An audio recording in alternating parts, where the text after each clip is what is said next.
All right, everybody, welcome back to Pim's Lantern Cave again.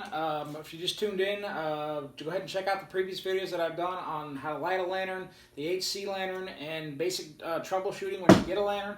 We're going to go dive into a little bit more specifics today on what happens if you have a leaky fuel gasket.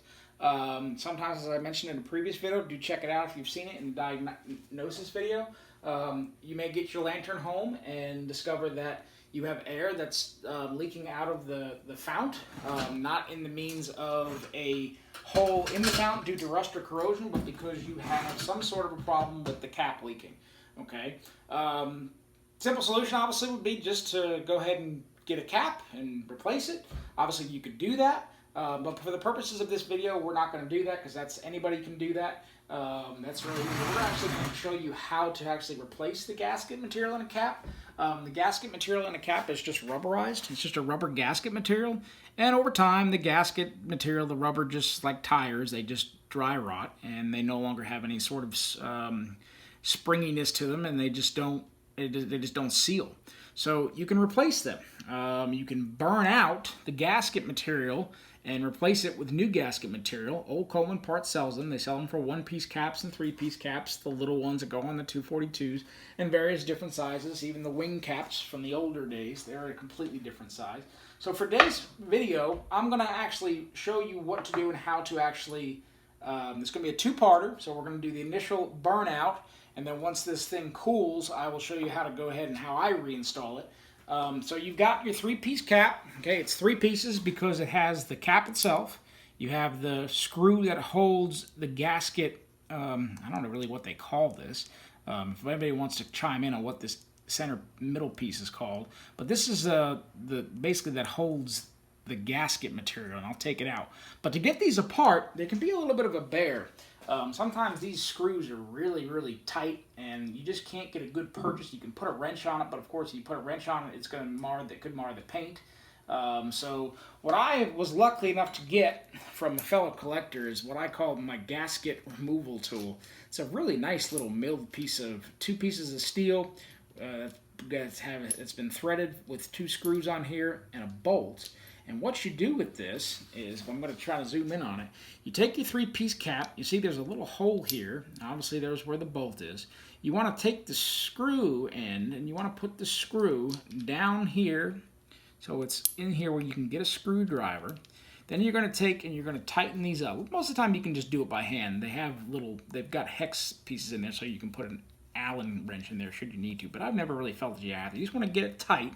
Okay, and then what you're going to want to do is tighten up this bolt, and this is where you're going to have to use a tool.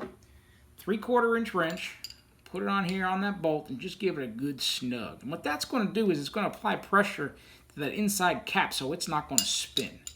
All right, so we're going to do that. Flathead screwdriver, take a flathead screwdriver, and we're just going to undo that screw. That one's a little snug, so it took a pop. Unscrew it.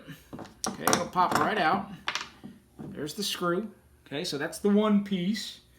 All right, take your wrench, go ahead and undo your bolt, loosen that up. Take your fingers and go ahead and undo these, and the cap should fall right out.